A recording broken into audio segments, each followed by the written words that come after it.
Radio Tehran শুরু হচ্ছে বিশ্ব সংবাদ।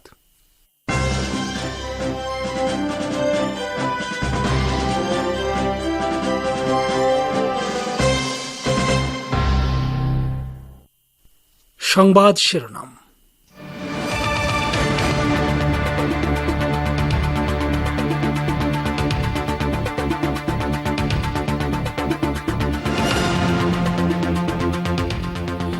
তেহরানে আফগানিস্তানের প্রতিবেশী দেশগুলোর পররাষ্ট্রমন্ত্রীদের বৈঠক। আফগান জনগণের দুর্দশার জন্য আমেরিকাকে সরাসরি দায়ী করল ইরান।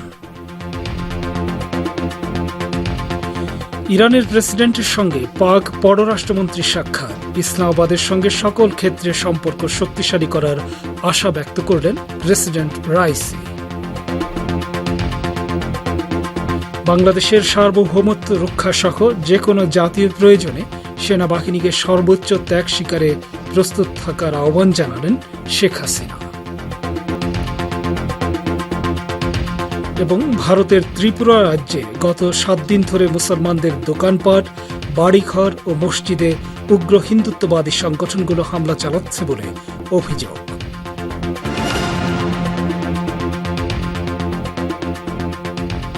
আসসালামু আলাইকুম শ্রোতা বন্ধুরা, সংবাদ শিরোনাম শুনেন। এবার বিস্তারিত বিশ্ব সংবাদে আমন্ত্রণ জানাচ্ছে আমি সোহেল আহমেদ। আফগান জনগণের বর্তমান দুঃখ কষ্টের জন্য আমেরিকাকে সরাসরি দায়ী করেছে ইরান।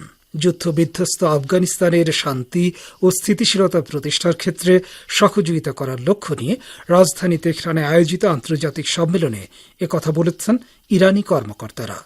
সম্মেলনে Iran, Pakistan, Turkmenistan, Tajikistan, Uzbekistan, Russia এবং চীনের পররাষ্ট্রমন্ত্রী অংশ নেন। এর মধ্যে রাশিয়া ও চীনের পররাষ্ট্রমন্ত্রীরা অনলাইনে যুক্ত হন। সম্মেলনে ইরানের পররাষ্ট্রমন্ত্রী হোসেন আমির আবদুল্লাহিয়ান বলেন, সম্মেলন থেকে আন্তর্জাতিক সমাজ, আঞ্চলিক দেশগুলো এবং আফগানিস্তানের জন্য অভিন্ন এবং ঐক্যবদ্ধ একটি বার্তা দেয়া হবে। ইরানি পররাষ্ট্রমন্ত্রী বলেন, আফগান জনগণ এবং প্রতিবেশীদের সঙ্গে সীমান্ত নিরাপত্তা রক্ষার দায়িত্ব প্রাথমিকভাবে কাবুলের অন্তর্বর্তী সরকারের উপর বর্তায়। ইরানের প্রেসিডেন্ট সৈয়দ ইব্রাহিম রাইসি বলেছেন, পাকিস্তানের সঙ্গে অর্থনৈতিক ও নিরাপত্তাগত সম্পর্ক শক্তিশালী করার ক্ষেত্রে তার দেশ কোনো সীমারেখা মেনে চলবে না। ইরান সফররত পাকিস্তানের পররাষ্ট্রমন্ত্রী শাহ মাহমুদ কোরেশি গতকাল মঙ্গলবার তেহরানে প্রেসিডেন্ট রাইসির সঙ্গে সাক্ষাৎ করতে গেলে তিনি নিজ দেশের এ অবস্থান তুলে ধরেন। তেহরানে আফগানিস্তানের প্রতিবেশী দেশগুলোর পররাষ্ট্রমন্ত্রী পর্যায়ের সম্মেলনে অংশ নিতে কোরেশি ইরান সফরে এসেছেন। ইরানের প্রেসিডেন্ট বলেন, দুই দেশের মধ্যে অর্থনৈতিক ও রাজনৈতিক প্রতিনিধি দলের সফর বিনিময় অনুষ্ঠিত হলে দ্বিপক্ষীয় সহযোগিতাও শক্তিশালী হবে। সাক্ষাতে পাক পররাষ্ট্রমন্ত্রী বলেন, আফগানিস্তানের জরুরি ভিত্তিতে সাহায্য প্রয়োজন। এক্ষেত্রে গোটা বিশ্বকে, বিশেষ করে প্রতিবেশী দেশগুলোকে এগিয়ে আসতে হবে। এদিকে ইরানের পররাষ্ট্রমন্ত্রী হোসেন আমির আবদুল্লাহিয়ান বলেছেন, আফগানিস্তানের চলমান সংকটের মূল সমাধান হচ্ছে দেশটির সব রাজনৈতিক দল ও গোষ্ঠীর সমন্বয়ে একটি অংশগ্রহণমূলক সরকার গঠন। এজন্য তেহরান তালেবান সহ আফগানিস্তানের সমস্ত প্রতিবেশী দেশের সঙ্গে নিয়মিত যোগাযোগ রাখছে। আপনারা বিশ্ব সংবাদ শুনছেন রেডিও তেহরান থেকে। বাংলাদেশের প্রধানমন্ত্রী শেখ হাসিনা দেশের সার্বভৌমত্ব রক্ষা সহ যে কোনো জাতীয় প্রয়োজনে সেনাবাহিনীকে সর্বোচ্চ ত্যাগ স্বীকারে প্রস্তুত থাকার আহ্বান জানিয়েছেন। সরকার প্রধান বলেন, অপারেশন কোভিড শিল্ড এর মাধ্যমে সেনা সদস্যরা করোনা প্রতিরোধে অগ্রণী ভূমিকা পালন করেছে। বিস্তারিত জানাচ্ছেন ঢাকা থেকে আমাদের বিশেষ সংবাদদাতা। বাংলাদেশের প্রধানমন্ত্রী শেখ হাসিনা প্রাকৃতিক দুর্যোগ মোকাবেলা সহ আর্থসামাজিক উন্নয়নে সেনাবাহিনীর গুরুত্বপূর্ণ অবদানের কথা স্মরণ করে দেশের সার্বভৌমত্ব রক্ষা সহ যে কোনো জাতীয় প্রয়োজনে এই বাহিনীকে সর্বোচ্চ ত্যাগ স্বীকারে সর্বদা প্রস্তুত থাকার আহ্বান জানিয়েছেন। প্রধানমন্ত্রী শেখ হাসিনা আজ মুজিব রেজিমেন্ট ও রওশনারা রেজিমেন্টের নিকটে নতুন পতাকা হস্তান্তর এবং সেনাবাহিনীর 10টি ইউনিটকে ন্যাশনাল স্ট্যান্ডার্ড প্রদান অনুষ্ঠানে প্রধান অতিথির ভাষণে একথা বলেন। আজ বুধবার সকালে তার সরকারি বাসভবন গণভবন থেকে ভিডিও কনফারেন্সের মাধ্যমে ভার্চুয়ালি এই অনুষ্ঠানে যুক্ত হন প্রধানমন্ত্রী। এ সময় তিনি বলেন, আমি বিশ্বাস করি বাংলাদেশের সার্বভৌমত্ব রক্ষা সহ জাতীয় যে কোনো প্রয়োজনে বাংলাদেশ সেনাবাহিনী সর্বোচ্চ ত্যাগ স্বীকারে সদা প্রস্তুত থাকবে। শেখ হাসিনা বলেন, বাংলাদেশ সেনাবাহিনী দেশের সার্বভৌমত্ব রক্ষার পাশাপাশি প্রাকৃতিক ও মানবসৃষ্ট দুর্যোগ মোকাবেলা সহ আর্থসামাজিক এবং অবকাঠামোগত উন্নয়ন তথা জাতি গঠনে গুরুত্বপূর্ণ অবদান রেখে চলেছে। বর্তমানে দেশের যোগাযোগ ব্যবস্থার উন্নয়নে বাংলাদেশ সেনাবাহিনী উল্লেখযোগ্য অবদান রাখছে। সরকার প্রধান বলেন, অপারেশন কোভিড শিল্ডের মাধ্যমে সেনাবাহিনীর সদস্যগণ করোনা প্রতিরোধ কল্পে অগ্রণী ভূমিকা পালন করেছে। Abdur Rahman Khan, radio Tehran, Dhaka. এদিকে বাংলাদেশের প্রধান বিরোধী দল বিএনপি অভিযোগ করেছে, হিন্দু সম্প্রদায়ের উপর হামলা ও মন্দির ভাঙচুরের ঘটনার পরিকল্পনা করা হয়েছে গণভবন থেকে। সারা দেশে হামলার ঘটনায় সংশ্লিষ্ট থাকায় আটক হয়েছে ছাত্রলীগ, যুবলীগের নেতাকর্মীরা। সত্য প্রকাশ হয়ে যাওয়ায় এখন পুলিশকে দিয়ে বিএনপি নেতাকর্মীদের ধরে নির্যাতন করে মিথ্যা নাটক সাজানো হচ্ছে বলে তিনি অভিযোগ করেন।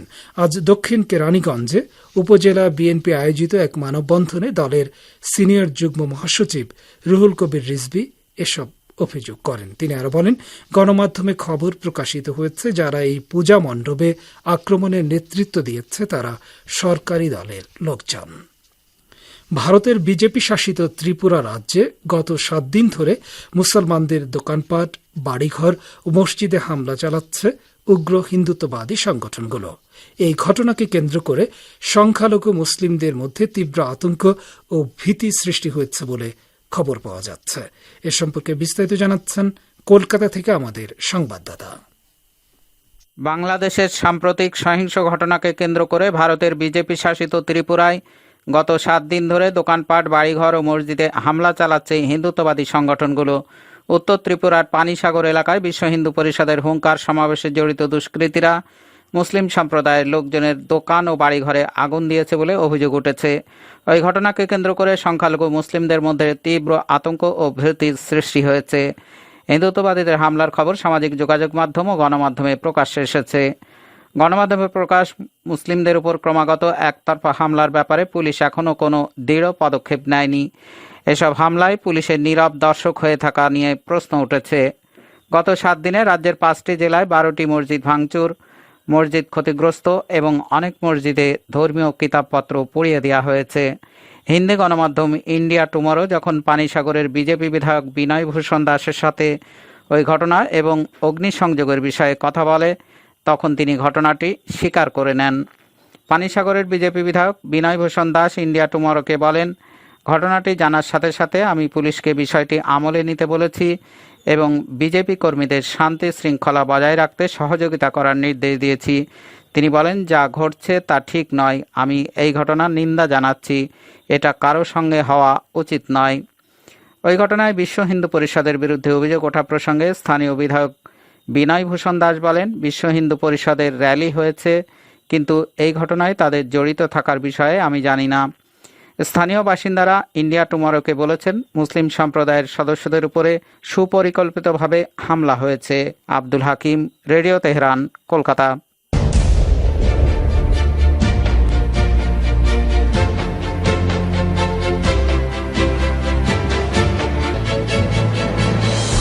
রেডিও তেহরান, খবরের সঙ্গে 24 ঘন্টা। ভিজিট করুন আমাদের ওয়েব পেজ farstoday.com/bn।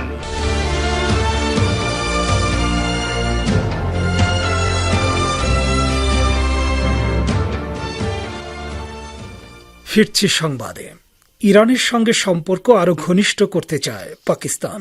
পাকিস্তানের পররাষ্ট্র মন্ত্রণালয় এক বিবৃতিতে বলেছে, ইরানের সঙ্গে বর্তমানে অত্যন্ত ভালো সম্পর্ক বিরাজ করছে এবং দেশটির সঙ্গে সম্পর্ক উন্নয়নকে অত্যন্ত গুরুত্ব দেয় ইসলামাবাদ। মঙ্গলবার ইরানের প্রেসিডেন্ট ইব্রাহিম রাইসির সঙ্গে বৈঠক করেন তেহরান সফররত পাকিস্তানের পররাষ্ট্রমন্ত্রী শাহ মাহমুদ কোরেশি।